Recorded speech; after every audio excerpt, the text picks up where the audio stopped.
Welcome to the Bringing Up Business podcast, where we talk about business and parenting. I'm your host, Kaila Sachse. I am raising a toddler, and I also run a design and marketing agency called Umari Digital. I'm excited to chat with today's guest, Renee Rubens. She is the founder and tea event experience producer of Symphony of Leaves Tea Company. Throughout her distinguished career in global and national media sales, she cultivated a tradition of presenting finely crafted teas and bespoke teas as gifts for clients during holidays and special occasions.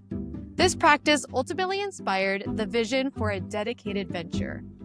Guided by a commitment to responsible sourcing, ethical harvesting, and equitable trade practices, she established Symphony of Leaves Tea Co.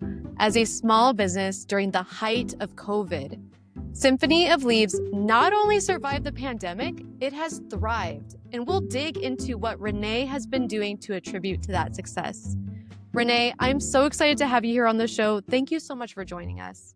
Thank you so much for inviting me. I'm looking forward to just kind of talking about my experiences and, working in corporate America and then pivoting to being a small business owner, and what it was like parenting during being in corporate America too. So Oh my goodness, tell us all about that. Let's start with your journey in corporate America when you had your kids.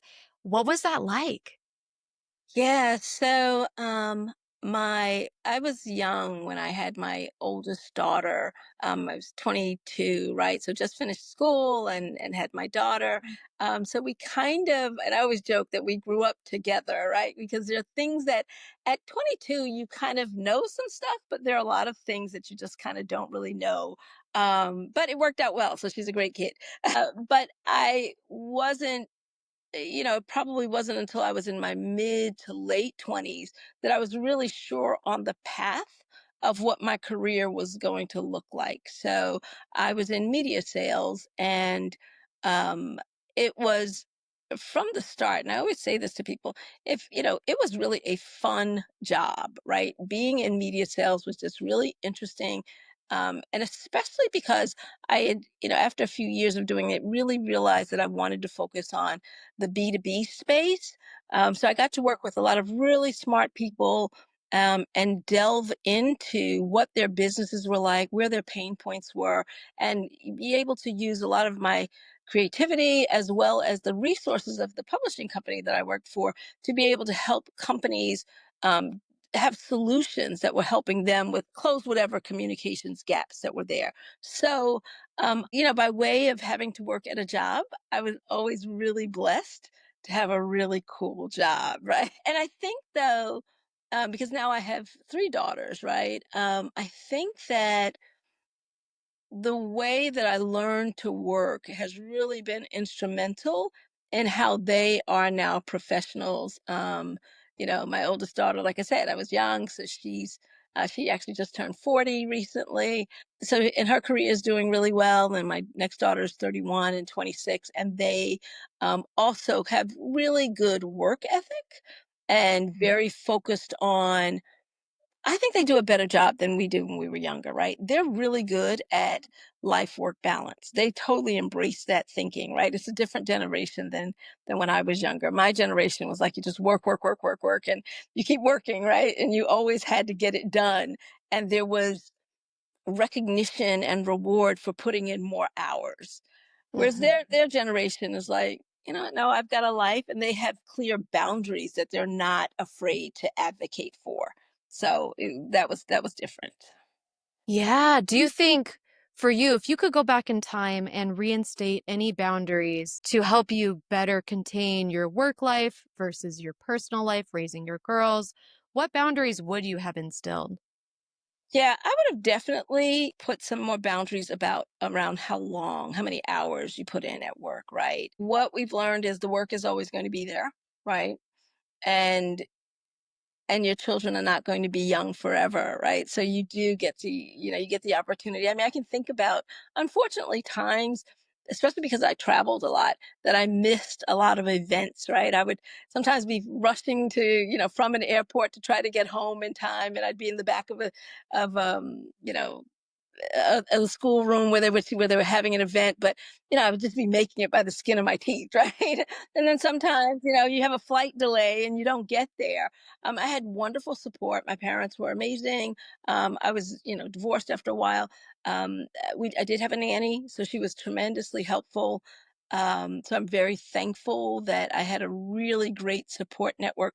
But if I could do anything over, it would probably be to be able to say, no, I can't make this trip, or I need to be home by a certain hour. So that's it. Yeah. And it can be so hard to say no to potential opportunities, especially when you're climbing the career ladder and you're trying to hunt the next big goalpost, or if you're self-employed and you're looking for the next client, you want to say yes to everything, right? And it's really hard to not sink into a mindset of scarcity. Right. I'm so glad you said that, because I think that's what it is, right? There's some fears that you have that you might miss out on something. But the reality is there will be another opportunity. Another opportunity will come along. And, especially because we're in sales, the way I think that you need to look at the relationships that you have with your clients is that this is a partnership. They recognize that you're human. They have lives also, and you just need to be candid and say, okay, I can make this work, because they know how important they are to you. But you also have to just be honest and say, but I can't do this time, right? I've got to do X, I've got to be back home, or I've got to be in another city, or whatever I need to do. But I do think that it's okay for you to say, this doesn't work for me, or this scenario, the situation doesn't work the way I need it to work. And it doesn't mean that your work output or your work product will be diminished. It just means that you can't be there, right? Because again, think about it, this is, 35 years ago, we didn't have the kind of technology we have now, right? So you didn't have the option of getting on a Zoom. There was no Zoom, right? There was an in-person experience, and and don't get, please let me make sure I'm clear, because in-person experiences really help cultivate the relationships, and they make the relationships stronger, I believe. But there's sometimes you do have to be able to put some boundaries on it that say, um, you can trust me that I'm going to deliver what needs to be delivered, but at this time I need to be able to not be present, and maybe figure out another way to communicate. Yeah, yeah, that absolutely resonates. Coming from a time where, yes, everything was in person, or if not in person, over the phone, where you couldn't have that face to face. Right. The technology has shifted, right? Now we can hop on Zoom, we can check our emails 24/7, we can text whenever. Although I don't recommend texting clients unless you have that kind of relationship. No, you probably shouldn't text your client. And you also need to be mindful that you should not be texting people whenever. One of the things that I learned, especially when I was doing a lot of work in Europe, um, the French and the Spanish are serious about their downtime, and you are not. You are not. It is definitely frowned upon if you're sending messages at 8, 9, 10 o'clock in the evening. That is not a win. You're not looked upon as, as somebody who, in the States, that may be seen as you're really dedicated, you're going the extra mile, you're really doing your job. There they see it as an intrusion, right? You are Interesting. intruding upon their time. And when I started doing that work, I realized, right, and this is probably one of the most valuable lessons I've learned in work, which I've been able to take to life. You have to look at your lens, look at other people through their lens, not only your own lens, right? So, like I said, in this country, it is well recognized, it's well received if you're sending out messages, because it looks like you're working 60, 70, 80 hours a week, and people applaud you for that, right? That's not when you look at, when you're someplace else, when you're in France, or in Spain, or wherever, right? They're not necessarily looking at you through the same lens that you're looking at this scenario. They are looking at you definitely as if this needs to stop, because it's not an emergency, right? At the end of the day, it's advertising, so it's never an emergency. You're not performing surgery. It may be important. It may be important. And every once in a while, especially back in the days when we were doing print, you had some deadlines. But again, it was never going to be rocket science, and you weren't saving a life, right? But part of that also comes with aging, right? Or maturing, I will say. And as you gain some more wisdom, you're like, okay, it's important. Here's how we frame it, and this is what it looks like. But you definitely, I think, in professional settings and certainly in work, I learned more about looking through somebody else's lens and kind of making decisions like that. Yeah. That is all something that I have been learning, and I'm so grateful to be starting to grasp, especially as a parent. I feel like that introduction into motherhood, because I was a freelancer for a long time, and then I started my agency, and right around the same time that's when I found out I was pregnant. And so I was learning how to build up this agency at the same time as becoming a mother. It was really overwhelming. Got through it, as we seem to do, right? As a parent, you just kind of figure it out. We don't Good have, for you. Yep, you'll figure it yeah, out. just figure it out. And I noticed a huge shift in how I respected my time and how I treated my time. I started to realize that time is a finite resource. You don't just have all the time in the world. You don't get to just stay up whenever you want to stay up, because now you have to think about sleep and how that affects your mood and your energy levels the next day. You have to have very firm on off boundaries so that you can spend time with your kids, and if you have a partner, with your partner. It seems to be a deeper topic than what you realize before becoming a A- parent. Absolutely, absolutely. I think that there's certain things that you take for granted, and then I think as you mature, you do not only realize but accept and navigate the space of there are only 24 hours a day, and there's nothing that says you need to be fully engaged in work or fully engaged in anything for 16 of those hours, right? There's this time where you deserve to give yourself the grace, and part of that grace, right, part of that time, I believe in self-care, right? But it took me a long time to get there, right?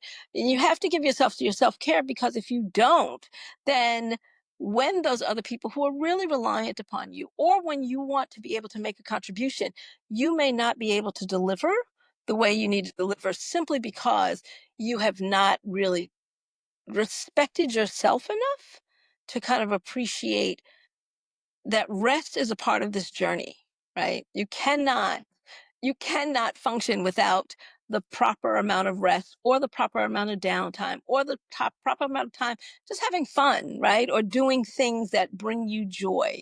So, um, joy and rest are joy and rest are absolutely essential parts of this journey that we're taking in life. And if you don't take it seriously, the end results may not be always in your favor. 100%. I noticed that I was deeply affected by not taking care of myself in the early postpartum weeks and Mm, eventually months. It actually got to the point where I was breaking down mentally. I could barely get through each day. I soon realized that there was something actually wrong. I went to see a therapist, was diagnosed with postpartum depression, and mm, self-care was pivotal for me. That was a major missing component that, as soon as I started practicing that after my mm. diagnosis, I was able to not that I was able to. I mean, yeah, I mean there was a self-empowerment there too, but I was able to see the fog just kind of melt away. Yeah. Once I started to bring the sunshine in on myself and say, "Hey, mama needs some care too. It's not all about baby. I have a life too." Right, right. And that all of those things can happen, right? It can all happen, right? You can be um, focused on the work and then focused on your children and focused on, whatever outside activities you are. And there's this constant churn, this constant running to do something next. And in reality, now I can look back and say, well, was I effective? Right? Ooh, Was I really delivering what I needed to deliver? Because you're checking boxes and not right, necessarily having the experience. Even you may have you may have an intention of accomplishment, but are you really looking at all of the different things to make sure that they're brought in so that because especially when you're in sales, you are part of a team, right? Are you delivering to your team the what they're expecting, not just kind of the fluff or the end result. Did you hit the number? Yes. Maybe you hit the number, but did you deliver all the things and the support to other people along the journey, right? And the same is true with, your marriage or your children, right? Yes, maybe I made it to the event, but was I really the one who was there helping, one of them study their lines in preparation for an event? right. You're there on the phone, right? You're calling because again, there was no internet, no FaceTime. Then you may be calling and say, "Okay, recite the lines." But even with that, you're still doing some other work and you're half listening. So I have really, at this point, I can honestly say, if I could do anything differently, it's be more present and participatory in a way that allows you to fully immerse yourself in whatever else you're doing, because the work is going to be the work. It's going to be there, Right. and Right. no, nine times out of the 10, the company that you're working for, it's going to be there. It's not going to fall apart, right? Because we have these grandiose, and I must be the one that does this work. Not really. Yeah. No, no, a lot of people can do the work, right? Everybody can make a contribution here, and so, again, it's not going to fall apart if I don't deliver today, right? Or at least I need to communicate and plan and say, okay, here's realistically when the deliverable can be there, right? So, Yeah. but Yeah. I don't know if I could have done that 30 years ago. I can do it now, right? Yeah. I can say it now, but 30 years ago, I would have been probably too afraid to do that. Oh, and how do you, so other than gaining experience, is there anything else that we can do to try to combat this fear, work through it? Is there anything we could do, or do we just have to slog it out day after day and eventually figure it out? It's funny. I watch and I listen to younger people work, right? And I think, because sometimes I think there's an extreme, the other side, and I'm not sure I feel comfortable with that either. I think that right now there are 5 generations in the work world, right? And I think that with those 5 generations, because there's still some boomers. Technically, I'm a boomer, right? So there's some boomers and X and Y, Z, millennials, and I think there's got to be better communication. And a lot of this is going to be driven by the culture of an organization, right? Because you don't want the relationships to be combative. You don't want the boomers and the Xers to say, oh, well, in my day we did it this way, right? um, there's some value in that, right? Because Always.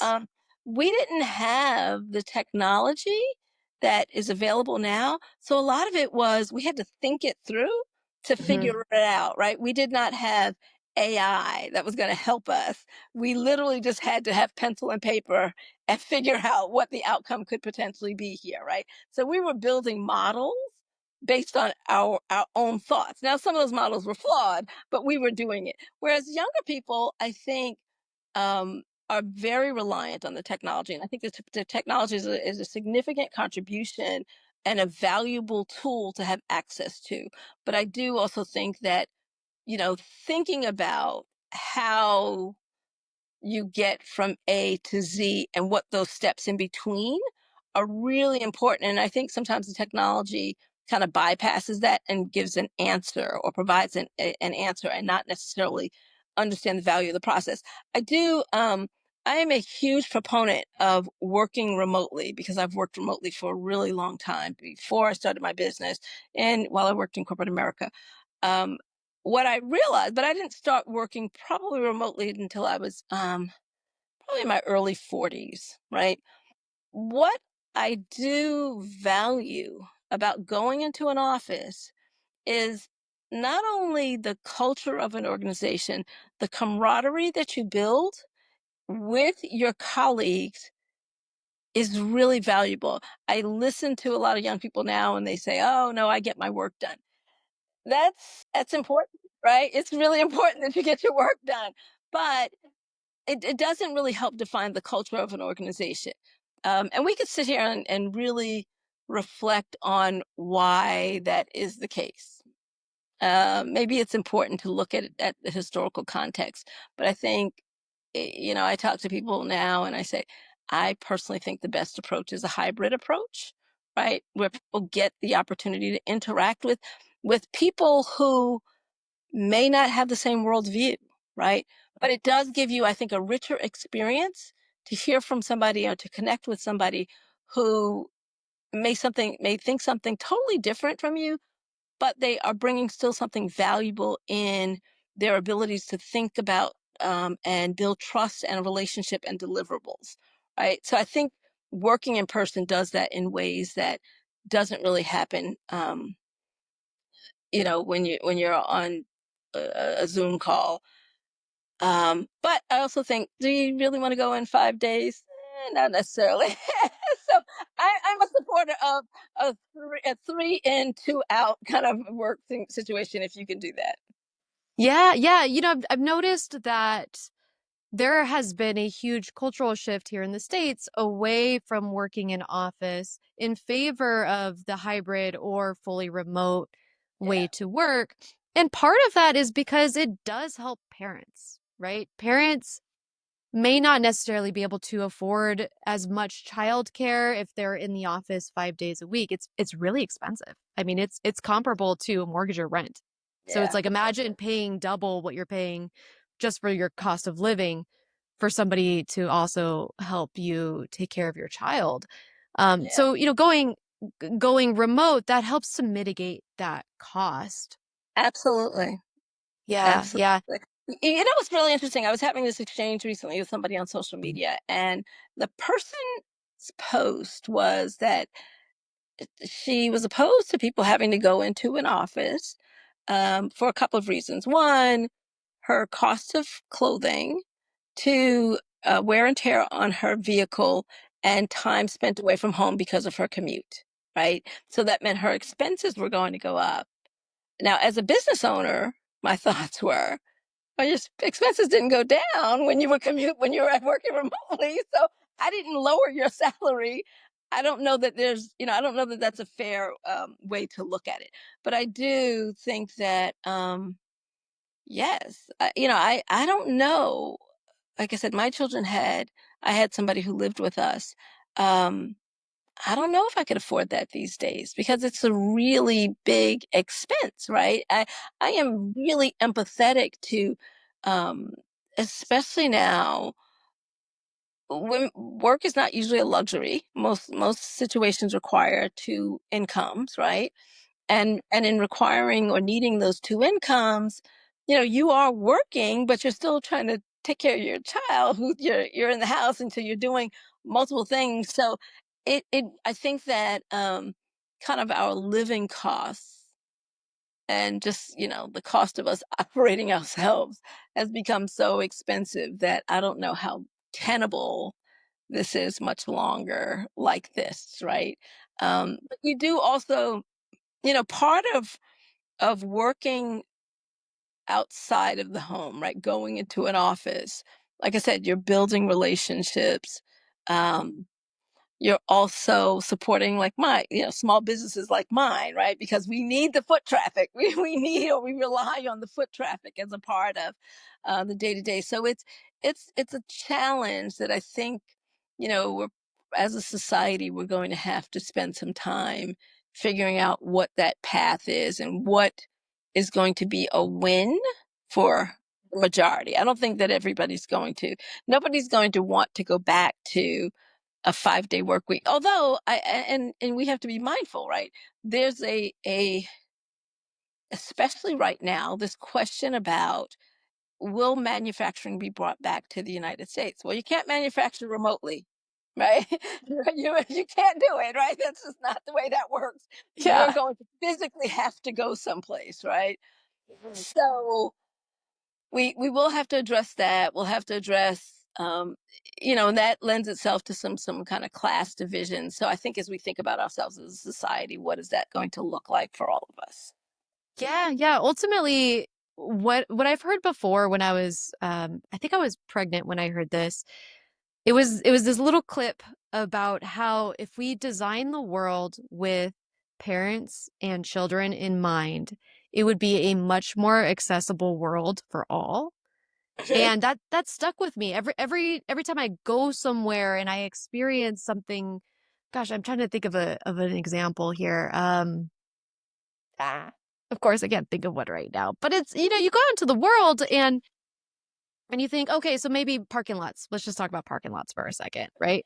How could a parking lot be improved to better maintain the safety of a parent with child, right? Maybe there's a different way we design the walkways or something. I don't know. I'm not a designer in that regard, but as we go out into the world and we shift our lens and we say, okay, it's not just me on this planet walking around. There are other people too with other needs. How can we better design this world? I don't know. It was just like a fun little snippet that I heard.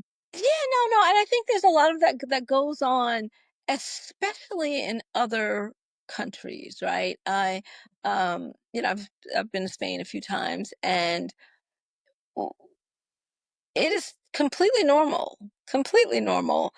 to sit out on the patio at 9 in the evening, and children and families are out, just enjoying life, right? Um, I remember telling somebody this story recently. I was in Paris once, and it was during the middle of the week. I was there working, and I had my dinner and a glass of wine, and I was waiting for the check, right? So 10 minutes go by, 10 whole minutes, right? And so I finally say to the owner, please have my check. And he says, well, where do you have to go? And I said, what? Like, what are you talking about? Now I'm from New York. They are trying to turn those tables in New York really quickly. I felt like 10 minutes was way too long. And I was like, well, what do you mean, where do I have to go? He's like, you don't have anywhere to go. You're probably going to go back to your hotel to work. And I said, I am. That is exactly what I'm going to do. And so he said, sit down, just have some more wine and relax, right?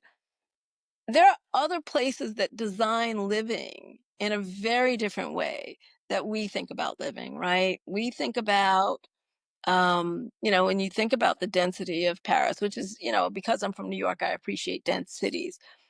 It's very walkable, right? So we think about how to live, especially in New York, without necessarily an automobile, right? And how much more functional mass transit and public transportation is because New York needs to work on some of its public transportation because it fails in comparison to the rest of the world.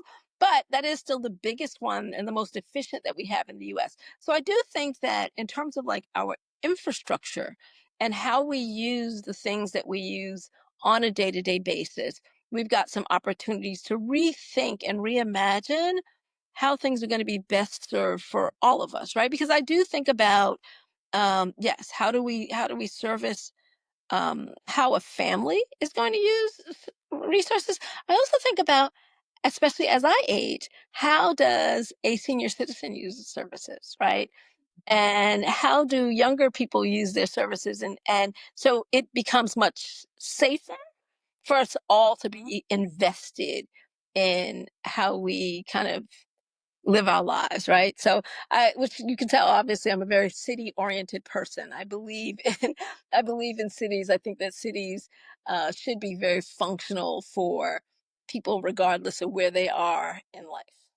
Yes. Oh my goodness. If I wish I could go back to that restaurant and bottle up that man's voice and keep that in my head and just be like, Kaila, where do you have to go? Right? Really? It was so funny. He was like, "Where do you have to go?"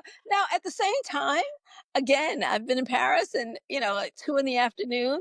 And they're looking at me like, okay, you may not be going to your hotel, but you are leaving here. Okay. Because they want their downtime. That is their time. They're not going to be sitting there like, working because you are sitting there, using your laptop or doing whatever. They're like, okay, it's time. It's time. So they it's interesting, again, going back to looking through somebody else's lens, right? You're looking through somebody else's lens and you have a different type of appreciation for how you want to live your life, right? Yes, yes. Oh my goodness. So that makes me that helps me gain a deeper appreciation for younger millennials and Gen Zers who are actively telling society, hey, it's not all about work. There is a life out there that needs to be lived. And on the other side of the coin, we have our boomers who are teaching us the value of really digesting and learning a topic instead of just relying on AI to do it for us. I, It changes, right? And I think back to when my children were younger, and like I said, my career did real, I was doing well with my career, and we had a really big house, right? One of those McMansions. And at the time, I assigned a lot of value to that, right? When I tell you now, if I could figure out how to live in a tiny house, I would do it. I would do it, right? Because again, you're working, and so there is this connection, or at least there used to be this connection between how much you worked, what titles you have, what financial resources you had as a result of the work, and what your investment was in your home and your automobile and what have you, right? Whereas I look at young people now, and there's less emphasis increasingly. I don't see them wanting, 5,000 square foot McMansions, right? They're looking at the environment, right? They're looking at their carbon footprint. They're looking at things very differently. So that has been a shift for yeah. me as I think about my professional journey. It's not really what my income is that determines how big my house should be. My income is really for me to have other experiences with, right? Which is even now with my tea company, right? I loved selling media. It was great, but it's really been a blessing to be able to have my tea company. And I think about the geopolitical nature of what it is like in regions that are growing tea. I would never have thought about that before, right? Hmm. So now I'm thinking about, like, what impact, right? Our focus as a company is to source teas from growers who are growing responsibly and harvesting ethically, right? The tea consumption, and I'm assuming this is true probably of coffee, that's not a space that I'm in, but tea consumption is outpacing the growth. And part of the reason for that is because we've got climate change challenges, right? And so now I've got to look at climate challenges in a very different way than I did at other times. One of the things that I find when I'm talking with young buyers, they really like to know when like if I can show them that they want to see the traceability of the tea, right? So I can say, well, this is a farmer that I worked with in Bhutan, and it's a women's cooperative. So I know the women are paying each other fairly because it's a cooperative. And then it's shipped from Bhutan to Connecticut to me in Georgia. Um, and so there's a full accountability of the journey. I don't know when I was younger if I would have ever thought about those things. Do you think it's your market that opened that up for you, or do you think it was a half-half? You're living in this society that's shifting away from just consumption and more into, hey, let's get to know where our products are coming from and how they're affecting our environment. I would love to believe that I could take the credit and say that I saw this coming. Yeah. but, but the reality is, maybe I saw some of it coming. Part of it, some of it is my personal journey, right? And just in talking, I remember years ago talking to some of the producers and asking about organic teas, where I learned a lot about some of the benefits of things that are organic and some of them that are not necessarily so beneficial. But I learned a lot more about some of the things that the producers are doing as it relates to growing. I'm by no means a farmer or an authority on agriculture, but I learned a lot more about, how do growers, especially some of the artisanal growers, how are they using water more efficiently, right? So things that I hadn't looked at before, right? That now I need to look at, because I do see, again, maybe a little late, but I do see that I am a steward of, you know, of this world, right? And I've got to be responsible in terms of what I'm doing. So a lot of the teas that we work with, or growers, the teas that are in our portfolio, are from producers who handpick the teas, right? So that's labor intensive. That is Yeah. labor intensive work. They tend to be women, right? Because their hands are smaller, so women pick a lot.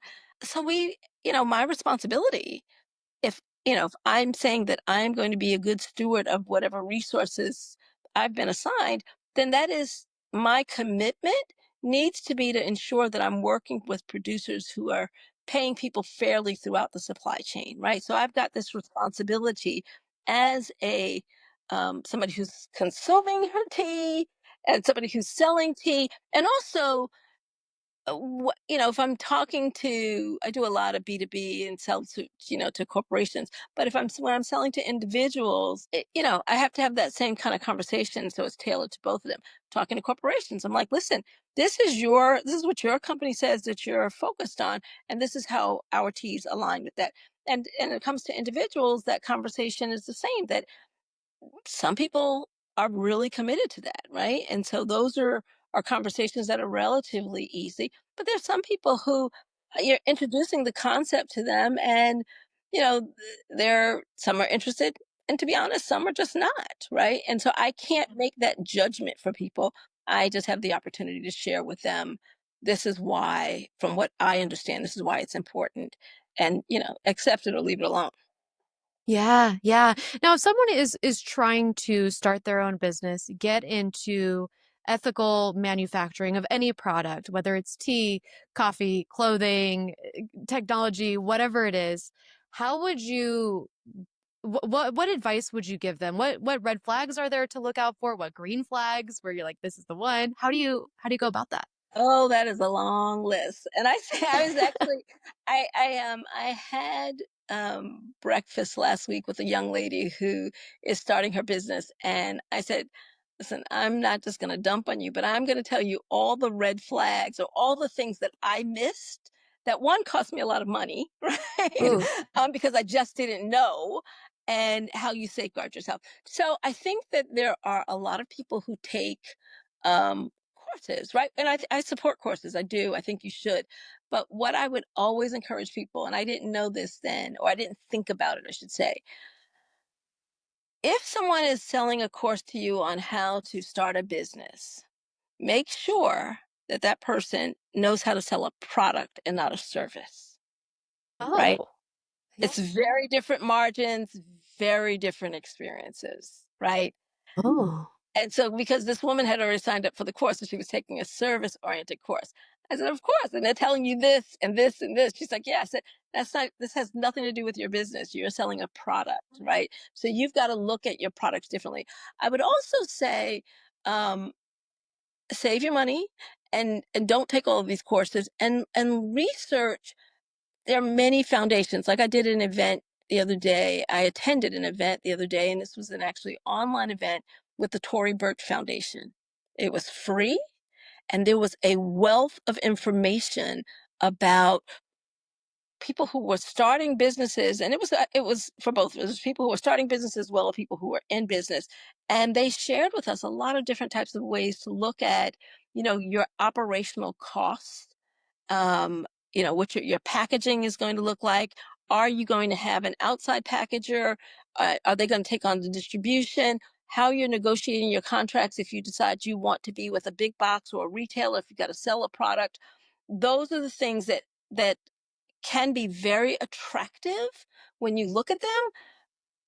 Have an attorney. to read those contracts, but not just an attorney, somebody with a solid business mind, right? So let's just say you get a big contract with a big box retailer and that looks great.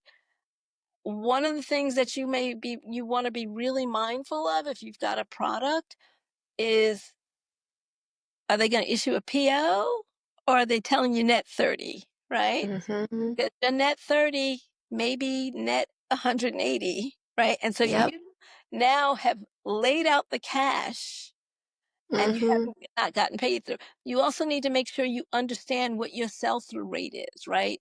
And if your sell-through rate is underperforming and then they start cutting the costs because they're offering sales incentives to drive traffic, that's your money, right? It's not their money, it's your money, right? So Right. I would always say, and again, I didn't do this and I wish I had, um, I would start with an advisory board, right? And make sure that advisory board has people on it who understand, maybe not specifically what you're doing, but have an idea of, they have good business minds, right? So it you may have your cousin Sally, who's a great criminal defense attorney, but she's not a business attorney. So do not put her on your board. Just because she's an attorney, do not put Sally on your board unless you're looking, unless you think, um, you're going to have some antitrust violations, maybe, but you're not there yet, right? Sorry, Sally, you're not on the list. Or you're not on the list. You want somebody you want people who are on your advisory board who are so in your corner, right? That they're going to say to you, that's not a good idea. Or let's Yes. look at this in a different way. Or they're going to ask you, what are you trying to accomplish? And then you back into it, right? Because there are some times when we're like, I was very intentional about my packaging, right? Because packaging was really important for me. I'm a very visual person. I did spend a lot more on the packaging initially than I actually should have, right? But I learned, right? And then I started using different resources.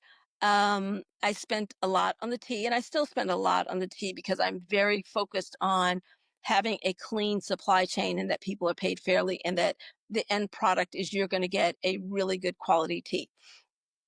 Those are fine. Um, there are, now this is where, the technology comes to play, right? You can have QuickBooks, right? Which is relatively inexpensive. But you know what? There's always a newcomer in the space that you don't necessarily have to spend the $27 a month on QuickBook, and you may want to go to Zero, which is, I think it's Xero, where you're spending $7 a month. That's only $13, but those $13 adds up because they're your $13. You don't have there are times before you work in a corporation, you're like, I'll put it on my expense report, right? Or there's always there are always staples that like all these products, all these things that you use. There's always paper, there's always paper that you can copy. Everything is available when you work in corporate America. That's their that's their operational expense. And I'm not trying to suggest that I wasn't a good steward, but they're just things that you use, right? There's a calculator. Oh, my calculator's broken. Let me just call whoever and I'll get another calculator. Now I'm like, is it broken or does it just need a new battery? Okay. Yes. I have to think about things very differently because I fund this, right?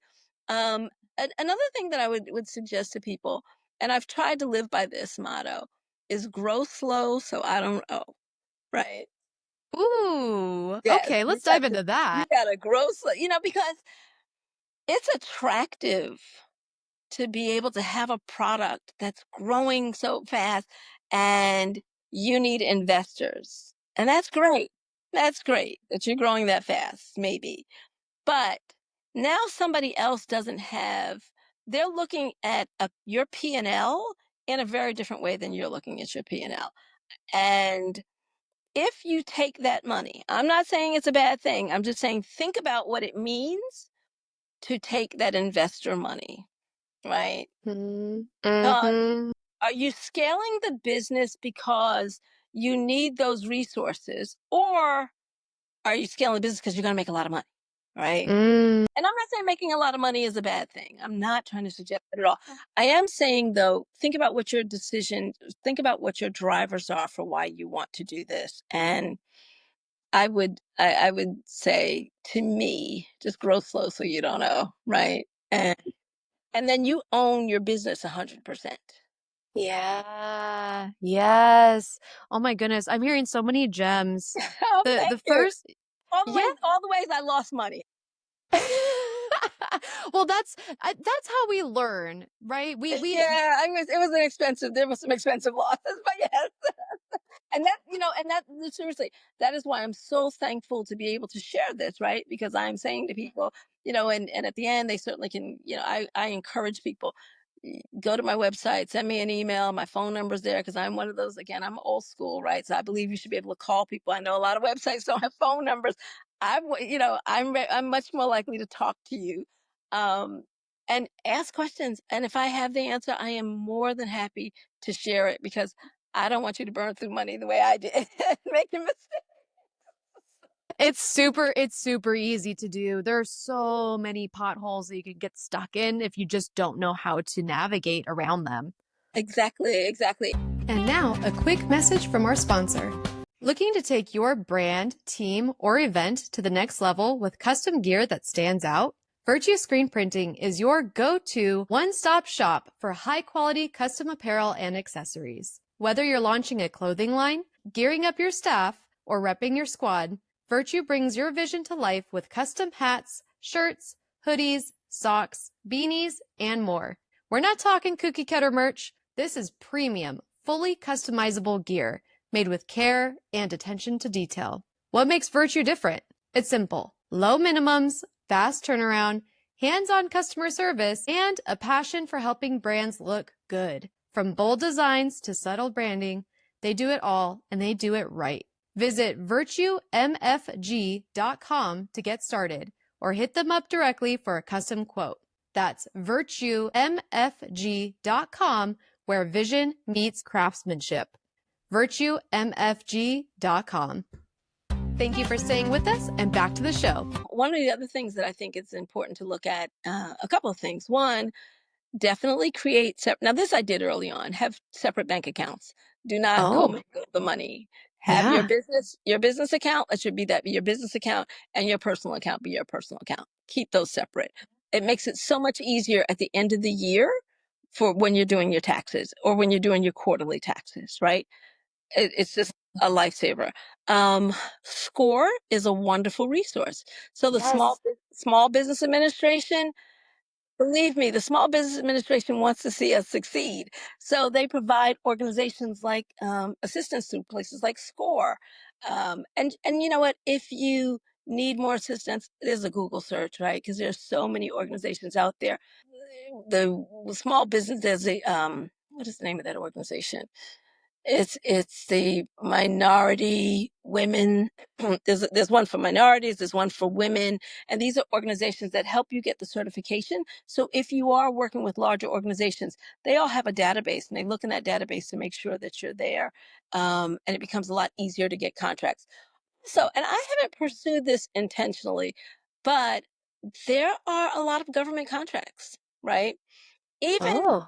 even for me as a tea company, right? And the reason, for example, one of the opportunities, my college boyfriend and I are still friends, and he was in the military, right? And he was a general or something. And he says, the bases around around the world, people buy products on the base. Oh, I've never thought about that. I didn't either. And I said, and he said, "Well, I know a little something, I know a little." But yeah, so you may sell a product. You may sell handbags. There are women in the military in Germany, in Japan. Pick a country that they're going to buy your handbags because they're in the commissary. My goodness.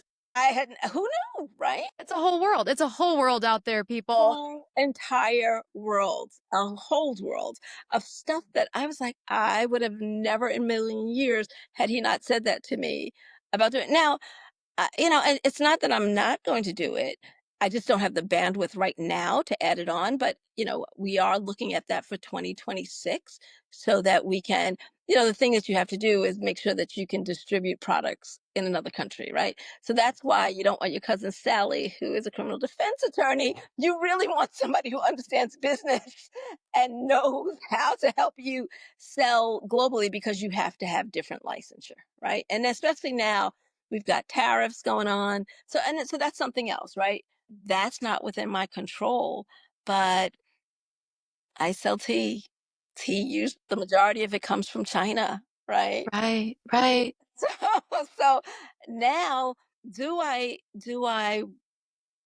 I spent a lot of time figuring out, and there's a resource for everything, right? There are companies out there that can do the research for you for pricing, but you will have to pay for that. And I wasn't going to pay for that. And so I spent a lot of time researching where my mid-range is for what was acceptable for the personas that I had built out to reach with my messaging and my price point, right? Um, but like I said, 55, almost 60% of the teas that are in our portfolio are from China. There's a tariff now of 120 some odd percent. Okay. right, Right. So I'm still going to sell Chinese teas, but I can't pass that on to right, somebody else. I mean, some of it I can, some of it I can push back to my producers and ask for a little lower rate, but the majority is going to fall on me, which means that comes out of my profits, right? right. And then how do you pivot your business quickly given an external influencer that's impacting your business, right? We're gonna sell a lot more teas from India. That's it, so we do carry teas from India. We do carry teas from Bhutan. We do carry teas um, from Nepal, from tea producing regions around the world. So we're going to be carrying more. China, that's going to be a hard thing to cover, right? So instead of having 55 to 60% of my tea from China, maybe it'll go down to 35%. And then I increase my tea from Kenya, from India, because they have tariffs also, but not to the same degree, right? So, one of the things that we were really intentional about when we were positioning the brand is that we wanted people to know that we were a resource, that you could buy teas from us from all the tea producing regions of the world. It so happens that I work with a lot more growers in China. That's changing.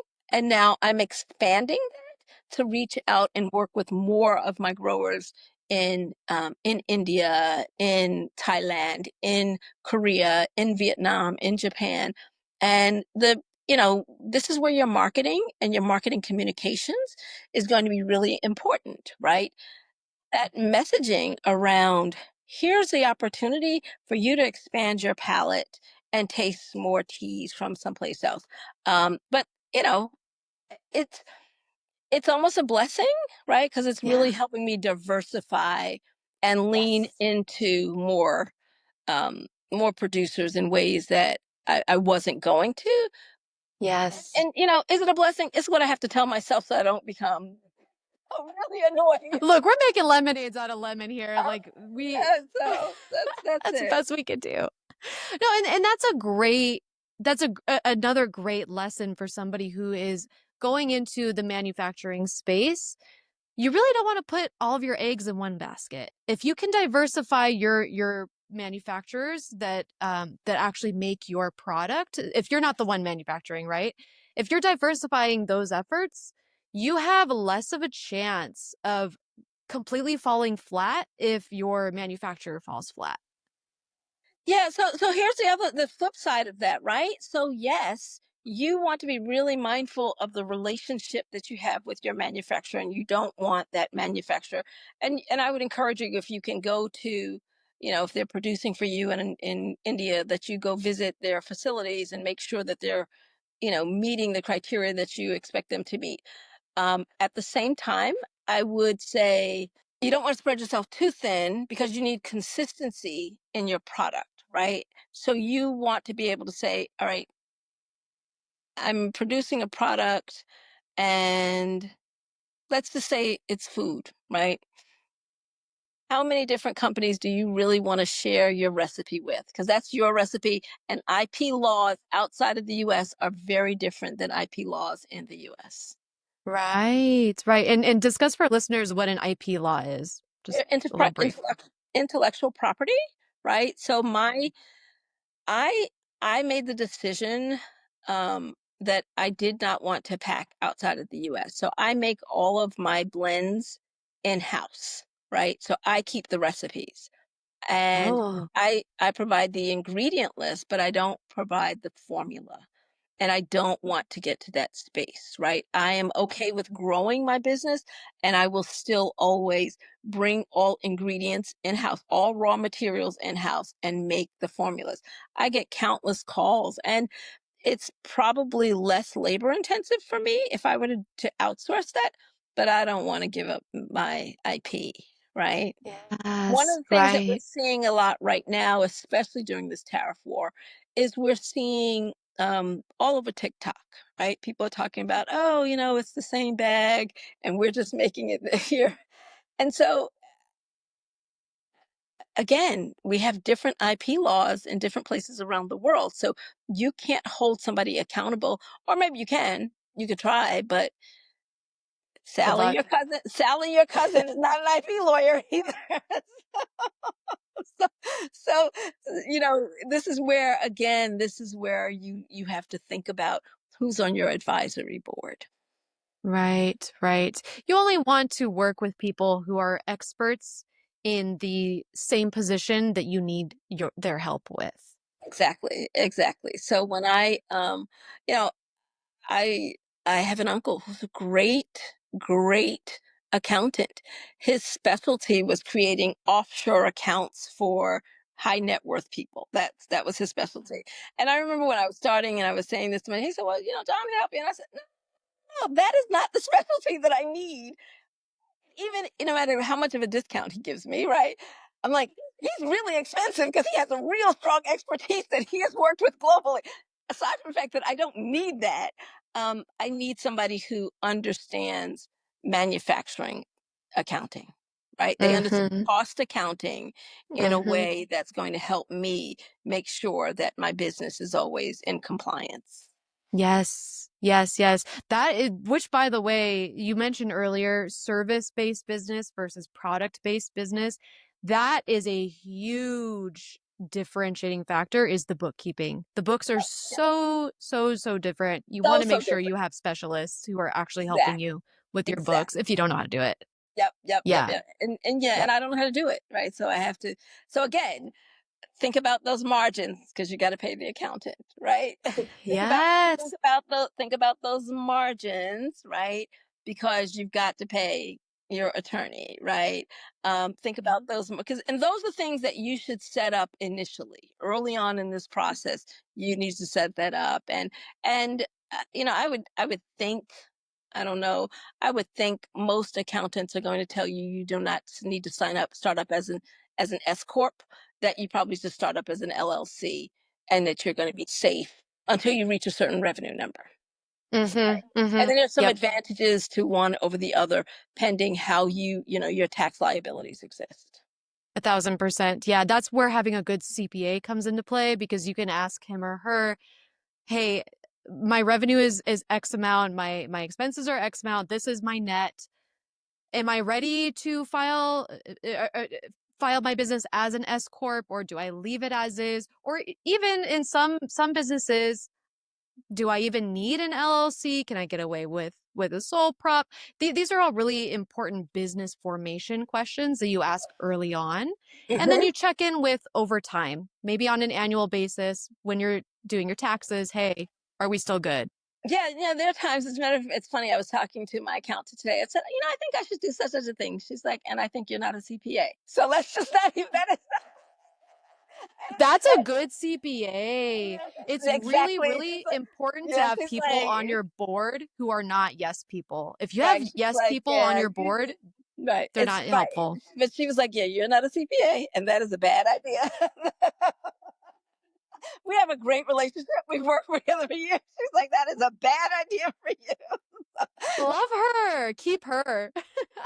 Absolutely, absolutely. So yeah, so there's so many little gems that I've learned. Like I said, I had lunch with somebody last week or breakfast, and I was just giving her all the things that I spend money on that I didn't need to spend money on or lost money on because I just hadn't thought it through. And there were times, right? And this is where the emotional toll takes in, right? I was like, I'm smart. I did this. I, negotiated contracts with other people. How did I not see this? How did I Yeah. not see that? Right. And as much as I try to look at things through the lens of somebody else, I didn't know how to think like an owner. Right. Oh, Right. And now I think like an owner in ways that were I remember I was talking to a really good friend of mine who I don't call myself an entrepreneur because I think that's an inaccurate word. I'm a small business owner, but this is a friend of mine who's really an entrepreneur. And so I had a breakdown one night a couple of years ago and I called him. He's in California and I'm crying and he's just like, "Oh, that didn't make sense. Why did you do this? And why did you do that?" And I was like, "Well, I thought this." And he said, "Girl, you do not work in corporate America anymore." So I said, "Yeah." And so he said, "What? So tell me what you think you should do given you having a little bit of money or you having spent this amount of money and you only yielded this." And I said, "Well, I need to get to this." He said, "So back into it, back into what you need to get to and what's the priority, right?" And I think back when I was selling, um, somebody may come to me and say, "I need to do this, I need to do that, I need to do this." And then I would say to them, "Okay, great. Here's what that's going to cost." And they'd say, "Oh, wait, I don't have the budget to do that." And then we would sit down and say, "Okay, well, let's scale this, right? What's an absolute must? Oh, mhm. this is a must. What about this? That's a must too. Okay, so those are the musts. This is important, but we can do this part later while we satisfy the must." And I think about that a lot now in running my business. Like, I must do, I must have a certain amount of inventory, right? Yeah. And just like I said, with the current tariff situation, I must sell, I must buy. This is the harvesting season right now, right? So I must buy X amount of dollars worth of inventory to carry me through the next 6 months till the second harvest comes, right? Oh, And right. so tariffs have an impact, right? Because Mhm. what would have been maybe $100,000 worth of tea now is 200 and some odd $1,000. And I get the same tea. So it's not like I'm getting more tea. I'm Right. getting the same amount. So it's not Yeah. like I can say, "Oh, I'm going to spend $200,000 and that's going to give me a lot more yield." It's not. Right. It's just going to Um, give me the. So I had to say, "Okay, let me back into this." And I find myself doing that a lot. Let me back into this. Oh, let me pivot. Because there's still a demand, right, for Indian teas and Japanese teas. And then I'm going to have to push. And so then I monitor that on a day-to-day basis. What's happening in this space that's going to impact my business, right? So the pivot was, I'm going to be maybe 30% on Chinese teas as opposed to 60% and increase all the other teas from someplace else, right? right, So right, right. Yeah, so it sounds like I'm hearing two things. First, you want a goal in mind. You need to understand where you want to take your business. And then secondly, it's evaluating what's actually going on out in the world and how does that affect your supply chain and your end consumer as well. So keeping an eye on what's actually happening and not just doing the same old that's previously worked for your business. and I have to be honest, and again, my children are now adults, right? And they're tremendously helpful. So I do events with Bloomingdale's once a month, right? And so we'll do activations with them. And so it's a great partnership to have. When I tell you, my kids and my grandchildren are out there with me, Love that. helping me to look at things in a way, right? When we're setting up, my granddaughter who's 9 is there. She's like, "Nah, this needs to be moved over. We can move this here. We can, so we do have this bond. I have a wonderful relationship with my children now, where they are there helping me out. One of my daughters, my middle daughter, she's my comedian, and she's like, "Listen, my job here is to look and make suggestions. Those other 2, they can do the picking and tease up and lifting, having a good time." But I'm thankful, right, that I've got a family who's really supportive of what I'm doing and the work that we're able to produce. And so I'm working on being better at social media, right? And they'll look at my stuff on social media. They're like, "We need to hire somebody." So so now, actually, again, now this is, you have to think about this, right? This is coming out of my profits. And when you think about your social media usage, right? What is the platform, and what are the platforms that are going to be best for your type of business, right? That's Yep. important. So Yep. 85% of my business is B2B. As I'm interviewing people to become my social media manager, I'm gonna need them to be comfortable in navigating LinkedIn, right? Mm-hmm. Yep. Yep. Some Facebook, but navigating LinkedIn, right? And then that's gotta tie to the message of, why these Indian teas are great, why these, So you're constantly finding yourselves thinking about this. Sometimes I do, I think about people who start businesses by themselves, right? And I say, I see why people have partners in business, right? Yeah. Because there's somebody else to lift some of the stuff that you're not able to do by yourself. Yes, yes, yes. Or and for those out there who are solopreneurs or solo business owners, it's at least important to have that advisory board, like previously Absolutely. mentioned. I Yep. mean, I think Renee, you hit that right on the head. Like you got to have people who can do things in a very specific way for a very specific function for your business and have them be good at it. You don't want Sally, right? Who doesn't know what she's Be a great sure. criminal lawyer, right? But you Right, don't need a right. criminal lawyer, you need a business lawyer. And so her skill set is different. And you need to really be mindful of where and how you're sourcing, right? Yes.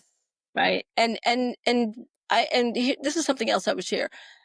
Make sure your mission statement is clear, right?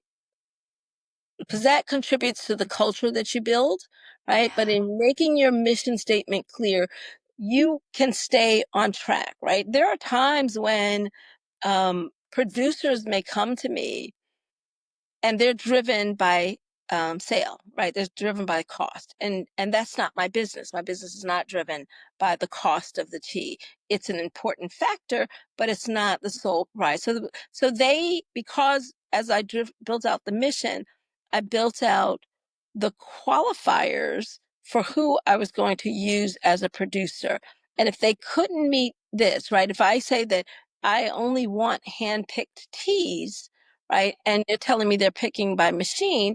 I'm not saying machine picking is bad. It's just not a part of my business model, right? So I can easily eliminate, because I promise you, when you start your business, whether it's a service or a product, but especially a product, everyone that you never imagined will be calling you trying to sell you something.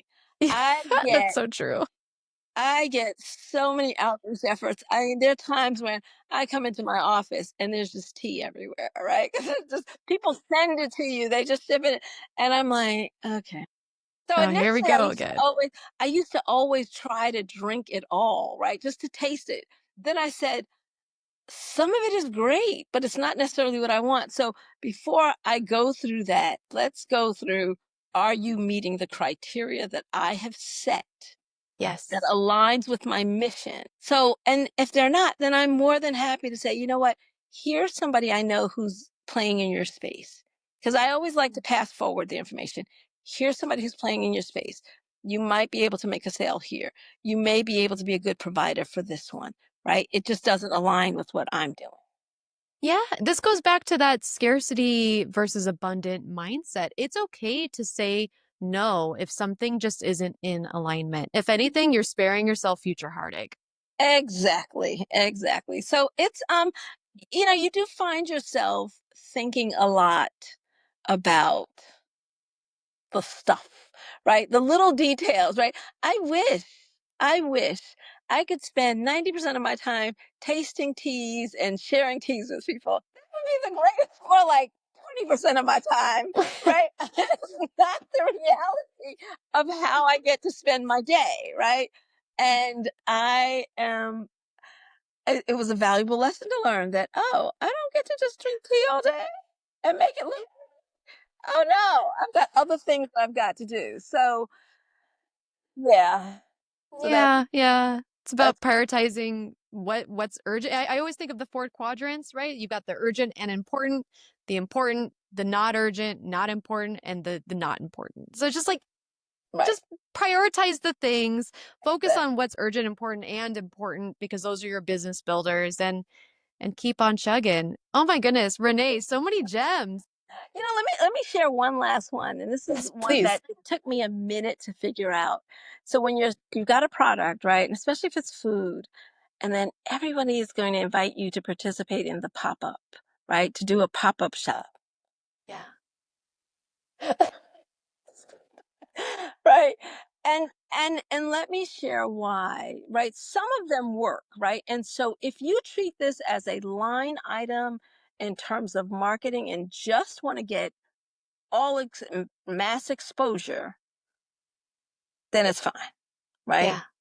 Yeah. But be mindful that it costs you to get there, right? You've got to pay whatever the fee is.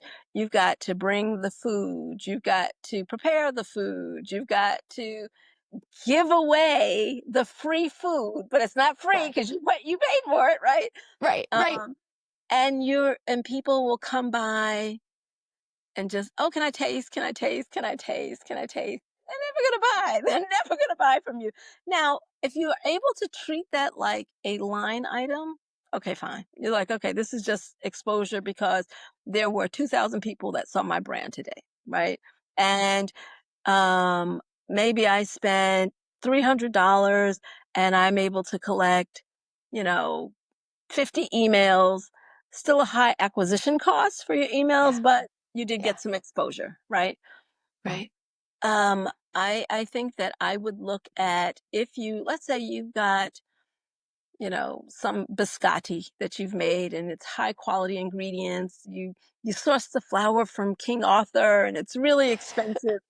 I, Yeah. I would Yeah. not I would not be at just the average pop-up shop, but I would say, you know what, there may be a gourmet store, there may be a fresh market, there may be a Whole Foods, and you get the benefit of their marketing, right? And you're able to leverage that because you're in there doing a pop-up with people who can say, you know what, the average box of biscotti may be $6, but yours may be 11, and they're willing to spend that extra $5 because of the quality of the ingredients, and you can tell your story, right? Yes. But Yes. generic pop-ups, sometimes they work, but I have found them to be a really expensive line item in marketing, and I don't really do them. And then which leads to everyone will call you and ask you for a donation. Mm. Right? You Mm. have no idea of how many tea boxes. So I've gotten to the point now where I put a cap on how many tea events and boxes I will do a year. Some of Mm-hmm. them can be great exposure, right?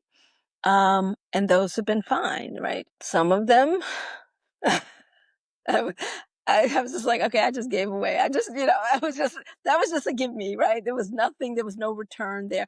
And you're not always looking for a return, but you have to be mindful that you bought it was your packaging, it was your product, it was your shipping costs, Mm-hmm. right? Mm-hmm. And, so don't be afraid to ask if somebody calls and says, "Hey, we're doing this great event during World Cup, and we'd like you to donate whatever." more often than not, they'll say no, but don't be afraid to ask for their email list. So of who they're marketing to, Mm, or oh, how much, where can your logo be placed on that, right? You'll start to right. find that, people are not, they know the value of their brands, but they don't necessarily, I would say they don't respect the value of your brand. They think their brand is worth a lot more and that you should be happy to give them products. And there have been a couple of like high end organizations that I've said, yeah, that's a no. Yeah. That isn't a Yeah. hard no, because Yeah. and I'm like, because your exposure for me is, it's not a measurable ROI. Right. Right. So Right. It has to be a win-win partnership with whatever deal you're going into, whether it's strictly marketing or you're going in it looking for conversions or sales. You want those numbers to make sense. right, right, right, Yep. right. Yep. Yep. So, get those kids out there, let them tell you a story for you, tell you, you remind them. And I am that mother that says, I gave birth to you. I was in labor for hours for you. You have to help me. Ask you, how do you build a family structure where they want to help you? No, it's guilt. We're guilting our daughters into Yeah, this. although, so again, my middle daughter is my comedian, right? And I was only in labor with her for 3 hours, right? So Oh my gosh. Yeah. she's like, I've paid that back a long time ago. Oh my gosh. So, Renee, no, they are very supportive. My son-in-law, I mean, even my dad. I have my whole family out there hawking teas. love that. That's so fun. That actually sounds like more fun than if you were out there by yourself. Like, It is, right? It is, and they're always, especially my 9-year-old granddaughter, and my 7-year-old grandson. We did an event last year with a really high end hotel here, and so I took them, my staff, right? They were 11, 9, and 7, right? So I took with me, and I had them carrying the teas in, and and my client just loved them, and she took them on. It's a beautiful, really high end hotel here, and she took them on a tour, and they loved it. And in the end, she's like, "Oh, we got a candy store over here. Have at it." So they think oh, work is going on tours. The hard part was they had to bring some boxes in, then they got to go on a tour, and then they got a bunch of candy, and they're like, "That work is great." which you know what? That's not a bad mindset to have. I'm not mad at the next generation having that mindset because if we can look at work in a positive way, we can enjoy it so much more. And when you're 7 and you get in a bunch of candy, you're like, whoa, who doesn't want to work like this? Oh my gosh, Renee, this has been such a fun chat. Thank I've you had so so much much. fun. Thank you Oh, so much for allowing me to share my experiences. And like I said, please feel free with your audience. The website is www.symphonyofleavestea.com. And if there's any questions in any way I can help you in kind of helping, new small business owners, I am more than happy to share any little tidbits and answer any questions. oh my goodness, you are such a gem. Thank you so much. Thank you for joining us on Bringing Up Business. If you could, please take a moment to subscribe to and rate the podcast on Apple, Spotify, or wherever you get your podcasts. You can follow us on Instagram at bub.podcast. That's BUB.podcast.